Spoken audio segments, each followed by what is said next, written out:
Buenos días, tardes, noches, donde quiera que nos vean. El día de hoy vamos a comenzar con la última lección de análisis de aceleración, especialmente enfocándonos a los tipos de mecanismos de eslabones articulados. Esto con el fin también de darle conclusión a la unidad 3. Así como hemos visto diferentes tipos de mecanismos y de diseños a lo largo del semestre, en esta lección vamos a comenzar con lo que son los mecanismos de movimiento intermitente. Dichos mecanismos son aquellos donde, por un lado, tenemos un movimiento continuo, pero en la salida tenemos un movimiento periódico, pero detenido en otros momentos. Este movimiento, en el periodo donde no se estamos dando movimiento, se dice que el mecanismo está en detenimiento, ¿no? O detenido. Por ejemplo, aquí abajo podemos darnos cuenta de lo que es un mecanismo de Ginebra. En este mecanismo de Ginebra podemos ver un disco de color verde, el cual está girando continuamente y va impulsando de manera intermitente a la rueda de color rojo, también conocida como cruz de Malta. Esta cruz de Malta presenta ranuras, tal y como ya lo vimos previamente, donde el pasador impulsa a la rueda a través de la ranura. El detenimiento se da cuando el pasador deja de pasar, válgame la redundancia, por la rueda ranurada, ¿no? Entonces podemos decir que existen diferentes tipos de mecanismos intermitentes. El primero de ellos es el que se conoce como rueda de Ginebra. En este mecanismo usualmente existe una velocidad de entrada constante y una velocidad angular de salida también constante. La velocidad angular no necesariamente es constante, ¿no? Pero la velocidad de entrada usualmente sí, porque está impulsada por un motor de velocidad constante. Luego tenemos lo que se conoce como mecanismo de trinquete. Ese también lo vamos a estar explicando más adelante, pero básicamente consiste en dos trinquetes, uno motriz y otro trabante, como su nombre lo dice.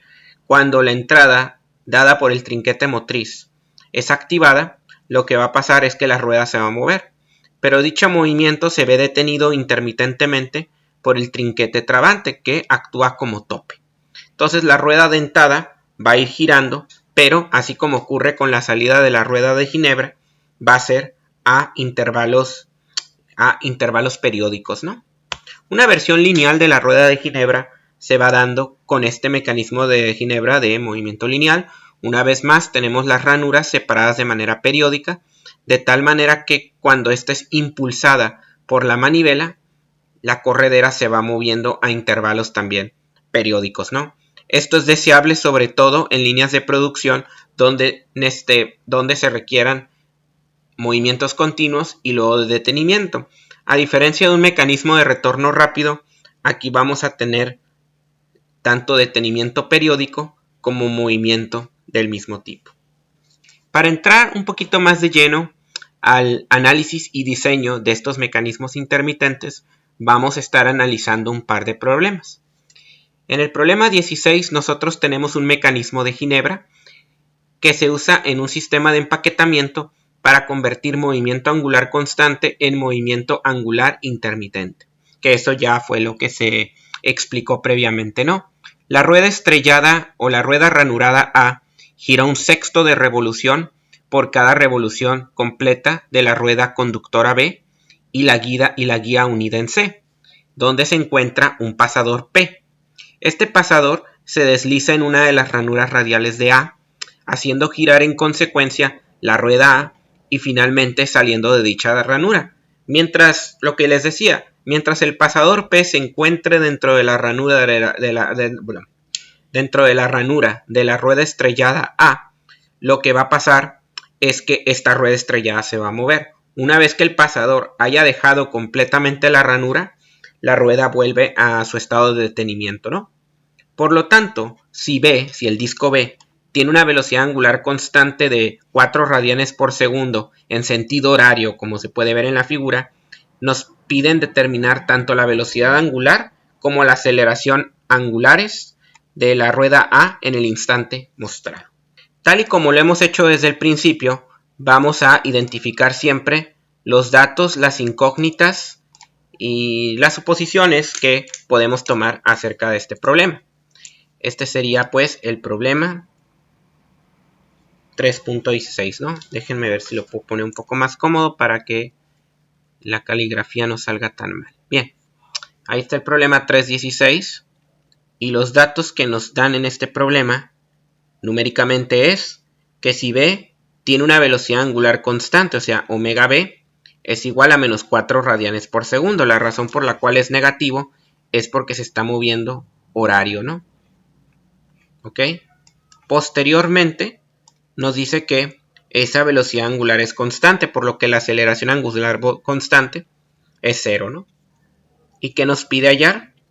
Bueno, nos pide encontrar la velocidad angular de la rueda A, de la rueda estrellada A, y la aceleración angular de la misma rueda.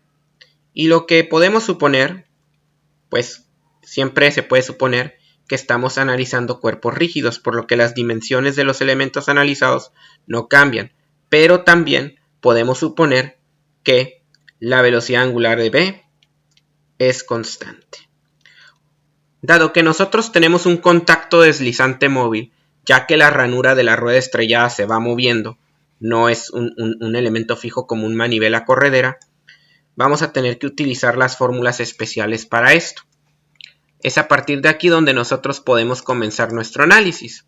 Este análisis va a requerir, como siempre, primero de un análisis de velocidad y luego un análisis de posición. El análisis de velocidad para cuerpos rígidos viene dado por la ecuación vectorial velocidad del punto deseado. En este caso nos interesa conocer la velocidad del punto P. Otra cosa, necesitamos conocer primero la velocidad del punto P desde B, más omega B, cuyo valor ya conocemos, producto cruz RPB, ¿no? Bien, esto es importante. Aquí no va el término de el movimiento de deslizamiento porque el disco es un cuerpo rígido normal. La ranura está en la estrella. Por lo tanto, esto de aquí es para la rueda B. Para la rueda C tendríamos también la velocidad del punto P, pero ahora sería desde el punto, aquí no dice, pero podemos llamarlo punto O también punto A. Entonces aquí ponemos tal vez punto O punto A, como ustedes desean, más la velocidad angular del cuerpo A, que ese sí lo queremos encontrar. Posición relativa de P con respecto de A siempre va así. Producto cruz. Ah, no, aquí cometí un error, ¿no? Aquí el error está en que el producto cruz, y esta es una suma. Entonces aquí nosotros tenemos producto cruz y aquí va la suma. Y aquí entraría lo que es la velocidad de deslizamiento, el V-slip, ¿no? Que es el movimiento que se da del pasador relativo a la entrada de la ranura. Bueno, lo que vamos a hacer es básicamente plantear este sistema de ecuaciones a partir de la información que tenemos utilizando la información vectorial. Algo que considero de suma importancia es obviamente hacer el desarrollo, pero antes incluso podemos hacer lo que se conoce como un análisis de posición. Pero pues para el análisis de posición no se requiere tanto. Por ejemplo, algo que pudiéramos considerar importante en el análisis de posición es que si nosotros vamos a tomar el ángulo, el vector de posición de P con respecto a B, pues nosotros vamos a tomar un vector de P a B. Y si nosotros vemos la figura, el vector de P a B, de B a P, perdón, sería este vector de acá. Dicho vector va en cuarto cuadrante. Pero lo más importante es que nosotros podamos darnos cuenta de este ángulo, ¿no?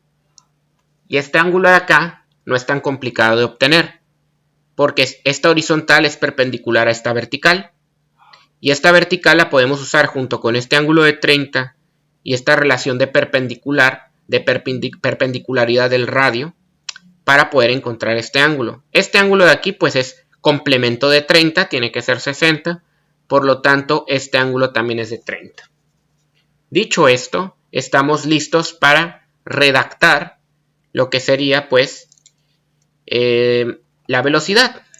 Entonces aquí podemos poner ver figura, no requiere realmente ni siquiera una construcción trigonométrica para trabajarse, ¿no? Y aquí nosotros vamos a redactar lo siguiente. Bien. Entonces tenemos que la velocidad del punto P va a ser igual a la velocidad del punto B más la velocidad angular de B, que dijimos que era 4, pero negativo. Y el giro es perpendicular al plano, por eso se deja en K. Posteriormente aplicamos producto cruz. Como se trata de cuarto cuadrante, lo que vamos a hacer es tomar esta distancia y descomponerla utilizando coseno de 30 en I, porque es con respecto a una horizontal, y seno de 30 en J, ¿no? Pero cuidado, apunta a la derecha, por lo tanto este valor es positivo, pero también apunta para abajo, por lo que podemos tomar este valor como negativo. Veamos si ya nos están dando este radio o esta distancia. No, pero lo que sí podemos aprovechar para el análisis de posición es una vez más este triángulo que tenemos ahí, el cual es rectángulo. Para eso podemos analizar este mismo triángulo y empezar a cuidar, por ejemplo, esta distancia, ¿no? Aquí nosotros tenemos un ángulo de 4 pulgadas de A a P. Y aquí también tenemos el punto B. Luego aquí tenemos un ángulo de 30. Por lo tanto, si yo quiero encontrar RBP, pues simplemente utilizo la trigonometría. RBP es un cateto opuesto a 30 porque nunca lo toca, y 4 sería el adyacente. La hipotenusa sería AB porque es opuesta al ángulo recto, por definición. Entonces aquí podemos plantear que la tangente de 30 tiene que ser igual a RBP, ya esto para el análisis de posición, RBP dividido sobre 4. RBP es entonces 4 tangente de 30, y simplificando la operación nosotros vamos a tener 4 por tangente de ese ángulo, ¿no? Lo cual nos da 2.3094. Y esto está en pulgadas. Y dicho valor se introduce en la descomposición. Aquí tenemos 2.3094 y 2.3094. Estamos listos para desarrollar las operaciones, si bien no quedó tan bonito los números acá, ¿no? Algo importante, B va a ser 0. ¿Por qué? Porque es un valor que está pivotado. B no, el punto B no se mueve en lo absoluto. Siempre se queda fijo a un eje. Por lo tanto, este valor no cambia. Ok. Antes de hacer el producto cruz como tal, recomiendo ejecutar las operaciones que vienen ahí. 2.3094. Entonces tenemos 2.3094 y lo vamos a multiplicar primero por el coseno de 30. Lo cual nos va a dar prácticamente 2. Entonces aquí tenemos 2 en I. Para J sabemos que es negativo y vamos a poner 2.3094 por seno de 30. Este valor sí va a dar decimal, 1.1547. Y esto también lo ponemos así, ¿no? J. Aquí ya tenemos una operación que involucra vectores. Y para eso tenemos que utilizar lo que conocemos como el ciclo del producto cruz. Dicho ciclo se puede poner I, J, K. I por J da K. K por I da J. Y J por K da I. En este sentido antihorario es positivo. En el sentido contrario, cualquier operación realizada en el sentido contrario por su parte va a ser negativo. Así que aquí nosotros podemos desarrollar esta operación de tal manera que nos quede K por I da J positivo, ¿no? Menos 4 por 2, menos 8, entonces esto queda menos 8J. K por J, menos I. Y entonces vamos a tener menos por menos da más, por menos da también negativo I. Y lo más importante, vamos a hacer la operación de 4 por 1.15 1.1547, ¿no? Y eso da 4.6188. Y esto va a estar en pulgadas por segundo. Esta sería la velocidad del punto P desde el punto B. Sin embargo, esta velocidad tiene que ser igual a la vista desde el punto A. Sin embargo, para la velocidad desde el punto A, si bien este es el análisis de la rueda, vamos a realizar exactamente lo mismo para lo que sería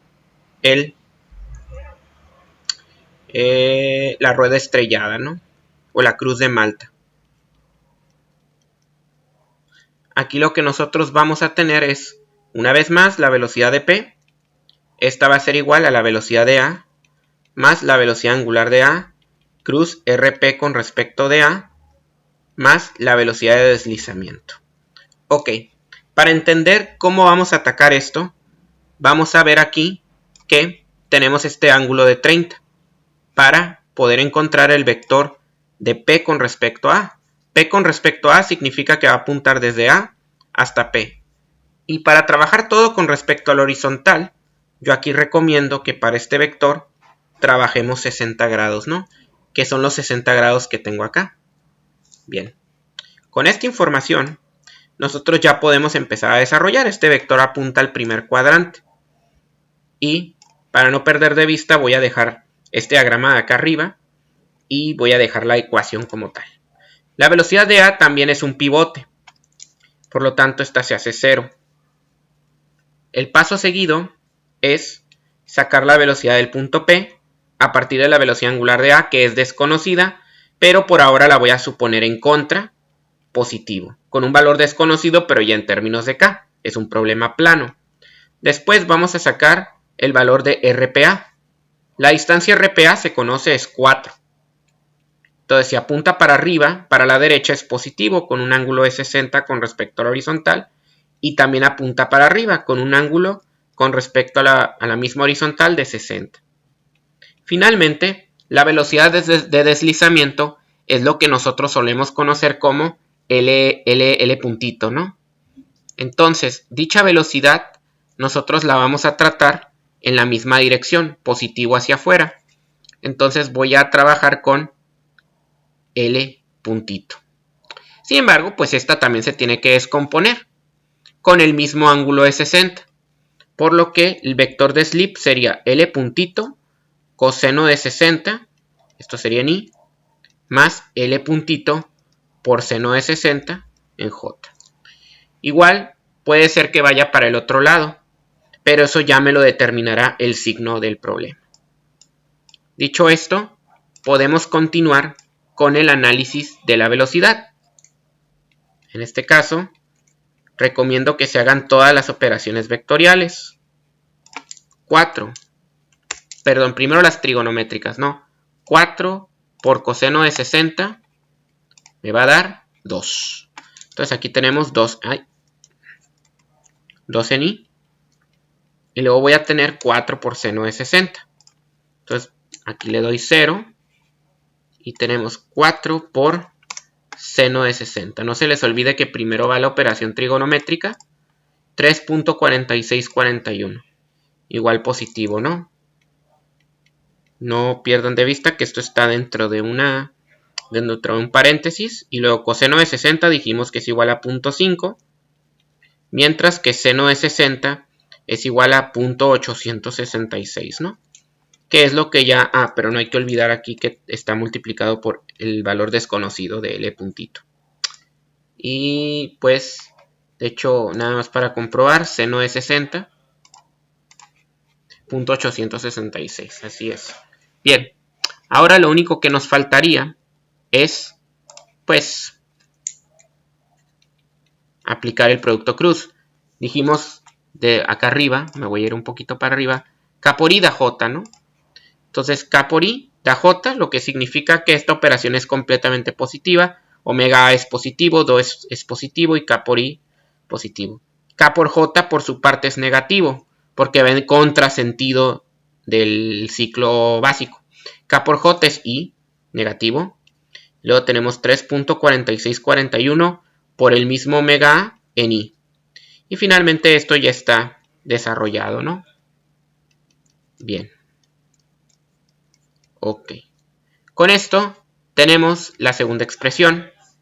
Por lo tanto, aquí, para el planteamiento de la solución, lo que vamos a hacer es igualar componentes. Entonces aquí tenemos planteamiento de solución. Y para eso lo que vamos a hacer es igualar componentes, componente en I.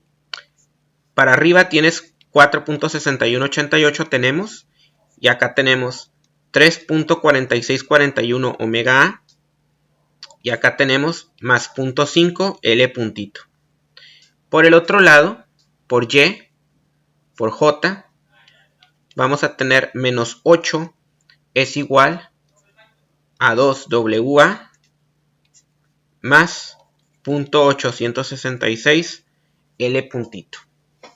Esto nos da un sistema de ecuaciones 2×2. Se puede utilizar cualquier método. En este caso podríamos utilizar método de regla de Cramer, porque para los determinantes aquí vamos a tener los coeficientes, que es 3.4641, 0.5, 2 y 0.866. Para arriba, lo que se hace es que la columna que tiene las omegas A, la columna que no las tiene se repite, pero la que sí tiene los omega A se cambia por la columna de resultados. Entonces esto ya resulta relativamente sencillo, porque aquí lo que se hace es multiplicas esto por esto y es positivo, multiplicas esto por esto y también es positivo. Entonces tenemos por un lado 0.866 menos 4.6188. Y por el otro lado, abajo vamos a tener menos 3.4641 por 0.866. Por el otro lado, vamos a tener ya en la parte negativa, esto de aquí va a ser menos 4. En realidad sí es menos 4, pero sería menos 8 por 0.5, ¿no? Este menos ya va por definición. Lo mismo aquí, menos 2 por 0.5. Bien, haciendo esta operación, sabiendo que obviamente esta parte del determinante es positiva, un determinante 2×2, y esto es negativo, ¿no? Y metemos esto en la calculadora. Veamos qué sale. Este 8.66 que acabamos de sacar, lo vamos a multiplicar por menos por 4.6188 negativo, ¿no? Y ahí está, menos 4. Y esto es más 4, entonces aquí da 0, ¿no? Prácticamente. En teoría ya no importa mucho lo que hay abajo, mientras no sea 0, esto va a ser 0. 3.4641 multiplicado por menos 0.866, y esto se multiplica por menos 2 por 0.5. Y prácticamente queda menos 4 acá abajo. Entonces, resolviendo este sistema, nos va a dar una velocidad angular de 0. ¿Nos pide eso el problema? Efectivamente, omega A tendría que ser igual a 0. Ahora la pregunta es, ¿el problema nos pide L puntito? No, pero lo necesitamos para el siguiente paso. Y para eso, en vez de volver a usar Cramer, podemos simplemente sustituir. Hacemos lo que se conoce como la idea del back substitution. Y vamos a simplemente a poner el valor de omega.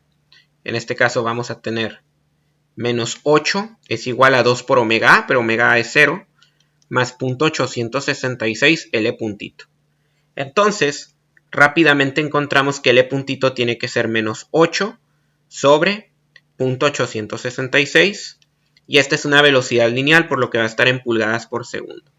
Entonces aquí limpiamos, ponemos menos 8 entre 0.866, y eso me va a dar 9.23 Menos 9.238 es un buen redondeo, ¿no? Esto está en pulgadas por segundo. El valor negativo significa que efectivamente el pasador se va adentrando, ¿no? Esta no es una respuesta final. Continuemos con el análisis de aceleración. ¿Ok?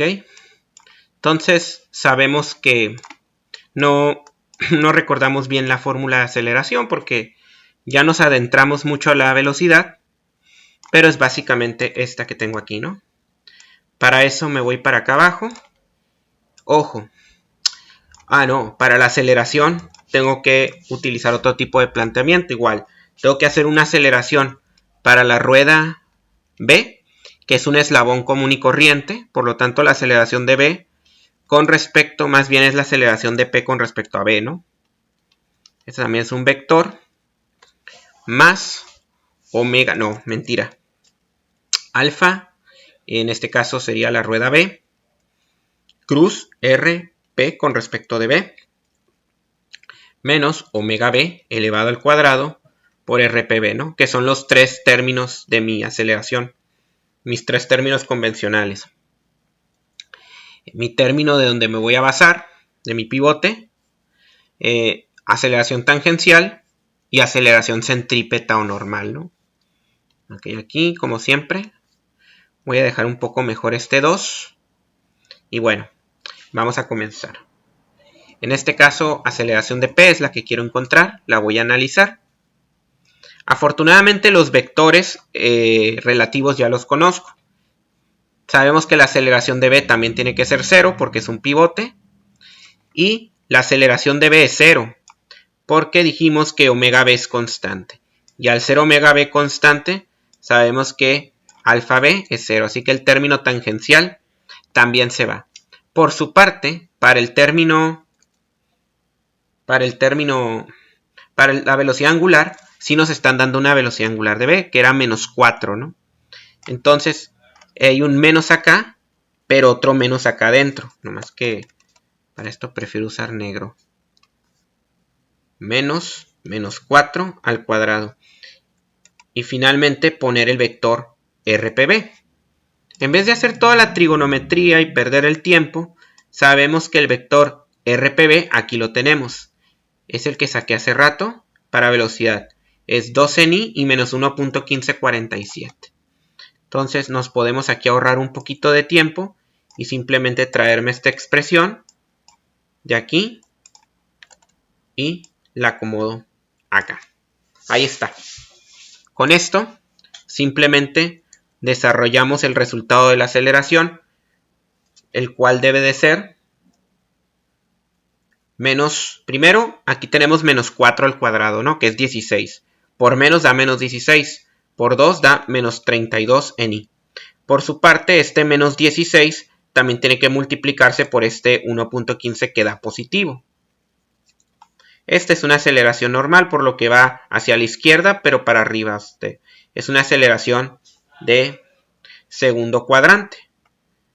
Porque lo que está diciendo es que hay una aceleración hacia adentro del centro del círculo.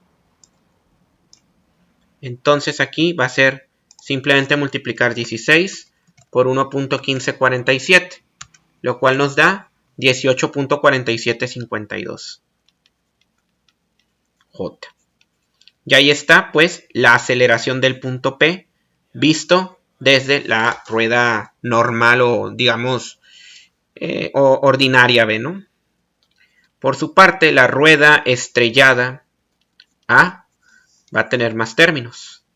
Primero, tenemos que hacer un análisis, sí, con P, pero aquí sí voy a poner la ecuación original en verde. Aquí tenemos la aceleración de P con respecto de A, más la aceleración angular de A que no conozco, cruz RP en A, ese ya lo conozco, lo obtuve también en el paso anterior, menos omega A elevado al cuadrado por RPA.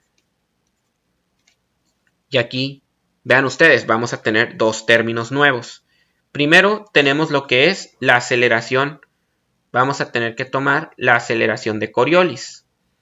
La aceleración de Coriolis, que precisamente ocurre en la expresión de aceleración, va de la siguiente manera: 2 veces la velocidad angular de la rueda A cruz, ahora sí, sería la velocidad de deslizamiento, ¿no?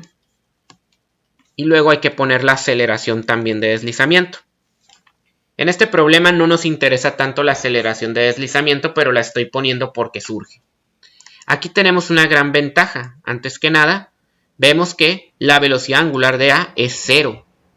Eso va a tener implicaciones importantes en el desarrollo del problema, porque una vez que lo trabaje, nos vamos a dar cuenta primero que el punto A, pues es el punto fijo, ¿no?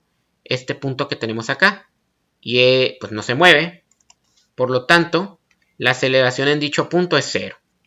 Luego también dijimos que la velocidad angular en A es 0. Por lo tanto, este término y este término se hacen 0. Eso quiere decir que solamente nos vamos a quedar con la aceleración angular de A cruz RPA.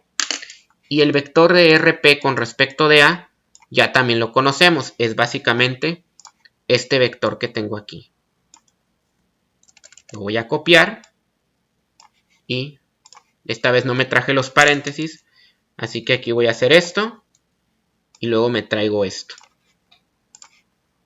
Y finalmente vamos a poner la aceleración de deslizamiento. Para la aceleración de deslizamiento, pues simplemente vamos a poner la aceleración, en este caso L bipuntito I más L bipuntito J con el tema del ángulo. El ángulo es 60 grados, ¿no? Porque es el ángulo que forma esta ranura. Ya también descompusimos ese vector. Era 0.5 y 0.866. Así que aquí tampoco hay que hacer más... Aquí tampoco hay que hacer más cálculos trigonométricos. 0.5, que sería el coseno de 60, y 0.866. Esto es importante porque también nos ahorra tiempo y ya sabemos que esto está bien. Entonces, con esta aceleración vamos a hacer el desarrollo. K por I da J, 2 alfa en A. Y luego aquí da K por J menos I. E igual ponemos esto, alfa A. Y posteriormente nos quedamos con esta expresión. Y luego tenemos esta otra expresión. Bien, ahora sí, estamos en condición de igualar las dos aceleraciones de P. Vamos a encuadrarlas y finalmente para el proceso de solución vamos a igualar ambas componentes, ¿no? Bien.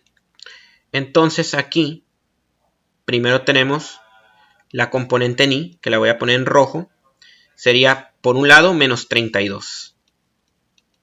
Y ya, porque este es en J.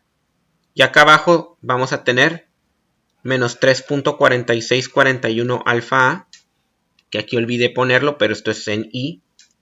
Y del otro lado tengo 0.5 L bipuntito, que el L bipuntito sería la aceleración de deslizamiento. Bien, ahí está la primera ecuación.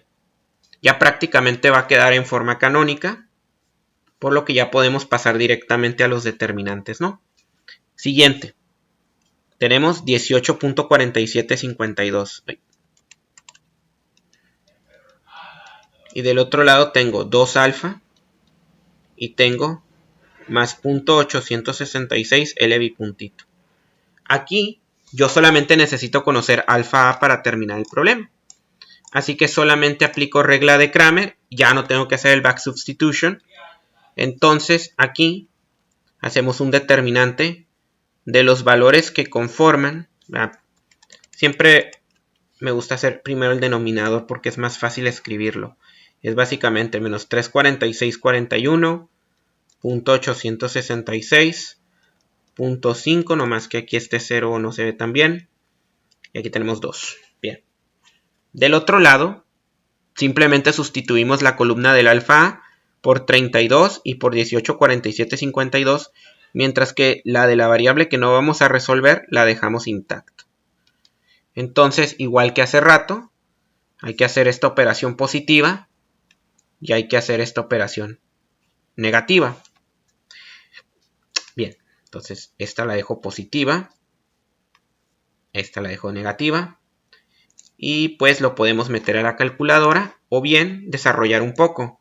Menos 32 por 0.866 y luego le resto menos 0.5 por 1847.52. Y abajo vamos a tener menos 3.4641 por 0.866 menos 2 por 0.5, ¿no?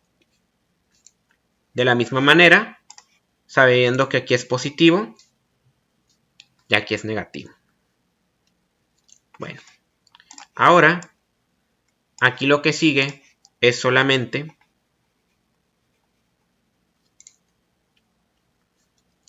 desarrollar la operación.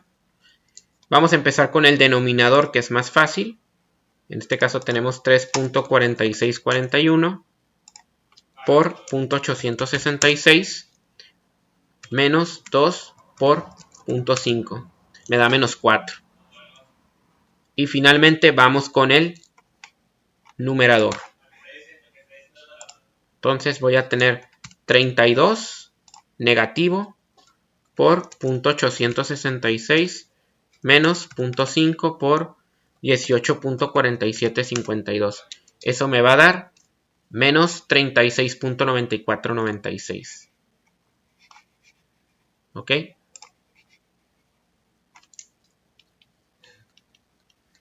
Ok, la velocidad angular desde luego va a estar en radianes por segundo al cuadrado. Aquí ya no va a ser 0, por lo que finalmente ejecutamos esta operación, lo cual nos da 9.2374. Positivo, eso quiere decir que va antihorario, ¿no? 9.2374 radianes por segundo al cuadrado antihorario. Y esta sería la respuesta final del problema. Por lo tanto, en este momento tenemos una rueda de salida que va a una velocidad angular de 0, o sea, ahorita no se está moviendo, pero al tener una aceleración distinta de 0, significa que su movimiento va a ser inminente y va a empezar a moverse de manera antihoraria de acuerdo con este problema. Entonces, si nosotros nos imaginamos lo que está pasando, voy a borrar un poquito los rayones que hice aquí. Esta rueda se va a mover a favor. Al moverse a favor, eso significa que P va a entrar así, ¿no? Y conforme se vaya moviendo, ustedes se pueden imaginar que el empuje que va a tener este inminentemente, ahorita no se va a mover porque hay una relación de perpendicularidad, pero conforme se vaya girando la rueda, va a haber un movimiento que va a tender en contra, ¿no? De hecho, se lo pueden ustedes imaginar, de tal manera que por eso tenemos este sombreado aquí, porque el movimiento es inminente para acá. Entonces tenemos un giro inminentemente en contra. Por eso la aceleración es diferente de 0 a pesar de que la velocidad lo sea, ¿no? Pero este movimiento solamente va a ocurrir cuando la rueda, cuando el perno esté dentro de la ranura. Entra y luego sale. Y después de salir, ya la rueda ranurada deja de moverse por completo. Ahorita hicimos un problema de análisis donde, pues, nos están dando una geometría y unos parámetros iniciales y yo debo de conocer la velocidad y la aceleración de salida. Bueno, eso sería todo por este video. No olviden suscribirse al canal para apoyarlo, darle clic al video anterior. Asimismo, también les recomiendo darle clic a la campanita para recibir cualquier actualización. En la próxima sesión vamos a darle continuidad al tema de mecanismos de movimiento intermitente, donde yo voy a explicar primero cómo se diseñan los mecanismos de Ginebra. En el problema anterior solamente hicimos el análisis de posición, de velocidad y aceleración, utilizando geometría y producto cruz. Y pues después vamos a hablar sobre los mecanismos de trinquete. Y con esto ya ahora sí darle de una vez por todas un cierre a la unidad 3. Por ahora sería todo. Nos estamos viendo y agradezco su atención.